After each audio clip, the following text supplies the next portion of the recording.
Here's what I would do with one weekend in Zion National Park. I've been so excited to talk about Zion. I've been here twice and I desperately want to go back. So here's what I would do and will be doing when I go back if I had 2 days to spend. Day one, we would be starting with my favorite hike that I've done in my lifetime, the Narrows. I remember I first found pictures of this hike in high school on Pinterest. I had no idea at the time how I was going to get to Utah or anything, but I knew I needed to do this hike. So here's how you do it. The trailhead is here at stop number 9 on the shuttle bus. I would absolutely try and catch the first shuttle of the day. I think they're usually around 6 a.m., but it's seasonal hours. I'd get there so early and park at the visitor center, and then you can take the shuttle bus all along this road. In the peak season, they don't even let cars on this road, I don't think.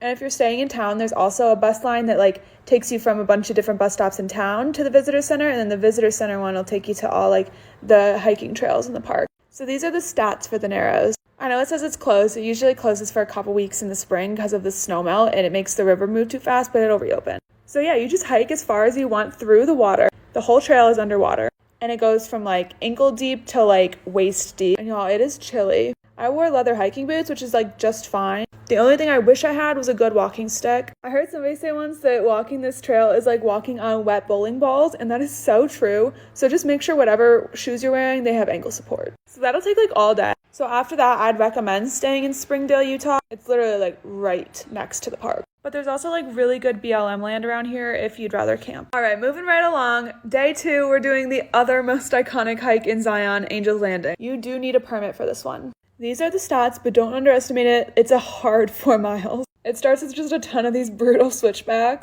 and then you get to the chain section. You can kind of see the chains in this picture.